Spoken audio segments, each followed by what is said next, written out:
അജിത് പവാറിന്റെ മരണത്തിന് പിന്നാലെ ചില സത്യങ്ങൾ ചുരുളഴിയുകയാണ്. ശിവസേന, ഉദ്ധവ് പക്ഷവും കോൺഗ്രസുമാണ് ഇത് അപകടമല്ലെന്നും അജിത് പവാറിനെ അപായപ്പെടുത്തിയതാണെന്നും ആരോപിച്ച് രംഗത്ത് വന്നത്. ഇത് BJP അവജ്ഞയോടെ തള്ളിയെങ്കിലും സത്യം പതിയെ മറനീക്കി പുറത്തുവരുന്നുണ്ട്. അപകടത്തിന് പിന്നാലെ അജിത് പവാറിന് അന്ത്യാഞ്ജലി അർപ്പിച്ച രാഹുൽ ഗാന്ധിയും സമാനമായ രീതിയിൽ ആക്ഷേപം ഉന്നയിച്ചിരുന്നു. ഏറ്റവും ഒടുവിൽ അജിത് പവാറിന്റെ അനന്തരവൻ രോഹിത് പവാറും അപകടത്തിൽ അട്ടിമറികളുണ്ടെന്ന് വിളിച്ചു പറയുമ്പോൾ BJPക്കാണ് ഉത്തരം മുട്ടിയിരിക്കുന്നത്. നേരത്തെ നിശ്ചയിച്ച പൈലറ്റിനെ അവസാന നിമിഷം മാറ്റിയത് ദുരൂഹമെന്നും പകരം വിമാനം പറത്തിയ പൈലറ്റ് സ്ഥിരം മദ്യപാനിയാണെന്നും രോഹിത് പവാർ ആരോപിക്കുന്നുണ്ട്. കാഴ്ചാപരിധി കുറവായിരുന്നപ്പോൾ വിമാനമിറക്കാൻ ശ്രമിച്ചതിലും സംശയമുണ്ടെന്ന് അജിത് പവാറിന്റെ മരുമകൻ ആരോപിക്കുന്നു. മുംബൈയിൽ നിന്ന് പൂനെയിലേക്ക് കാറിൽ യാത്ര ചെയ്യാനായിരുന്നു നേരത്തെ തീരുമാനിച്ചിരുന്നത്. എന്നാൽ അടിയന്തരമായി ഒരു മീറ്റിംഗിൽ പങ്കെടുക്കേണ്ടി വന്നതോടെയാണ് യാത്ര വിമാനമാർഗമാക്കിയതെന്നും രോഹിത് പവാർ പറയുന്നുണ്ട്. ലിയർജെറ്റ് 45 വിമാനത്തിന്റെ ഓപ്പറേറ്ററായ വിസ്റ്റ സെയിൽസ് പ്രൈവറ്റ് ലിമിറ്റഡിനെയും 2 പൈലറ്റുമാരെയും കുറിച്ച് രോഹിത് ആരോപണം ഉന്നയിക്കുന്നുണ്ട്. 2010-ലും 2017-ലും വിമാനയാത്രയ്ക്ക് മുമ്പുള്ള മദ്യപരിശോധനകൾ ഉദ്ധരിച്ച് പൈലറ്റിനെ മുമ്പ് മദ്യപാനത്തിന് 3 വർഷത്തേക്ക് സസ്പെൻഡ് ചെയ്തിരുന്നുവെന്നും രോഹിത് പറയുന്നു. സഹ പൈലറ്റ് അപകട സമയം മെയ്ഡേ അലർട്ട് നൽകാതിരുന്നത് എന്തുകൊണ്ടാണെന്നും രോഹിത് ചോദിക്കുന്നുണ്ട്. ജനുവരി 28-ന് ബാരാമതിയിലുണ്ടായ വിമാനാപകടത്തിലാണ് അജിത് പവാർ കൊല്ലപ്പെട്ടത്. സംഭവത്തിൽ അന്വേഷണം പുരോഗമിക്കുകയാണ്.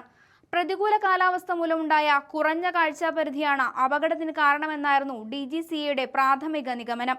ബാരാമതി വിമാനത്താവളത്തിൽ ടേബിൾ ടോപ്പ് റൺവേയുടെ അരികിൽ നിന്ന് ഏകദേശം 100 മീറ്റർ അകലെയാണ് വിമാനം തകർന്നു വീണത്.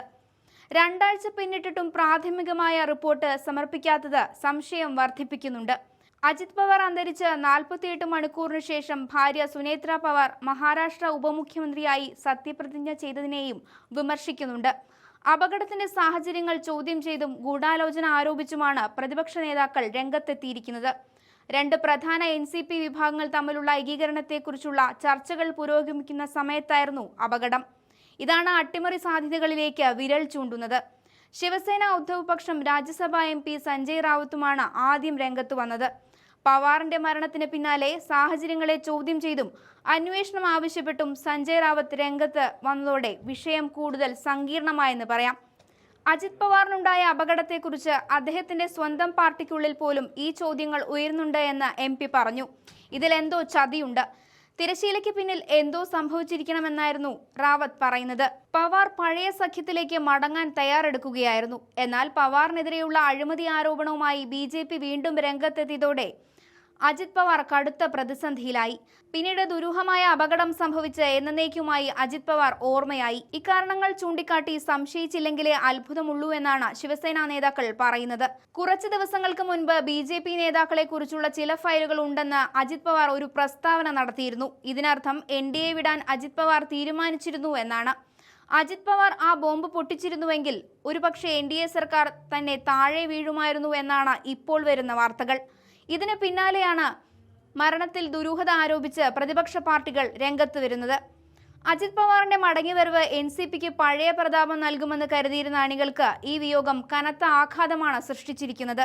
അജിത് പവാറിന്റെ വിയോഗം മഹാരാഷ്ട്ര രാഷ്ട്രീയത്തിൽ, പ്രത്യേകിച്ച് ഭരണസഖ്യമായ മഹായുതിയിൽ ഒരേ സമയം വലിയ ശൂന്യതയും നിരവധി ചോദ്യങ്ങളുമാണ് അവശേഷിപ്പിക്കുന്നത്.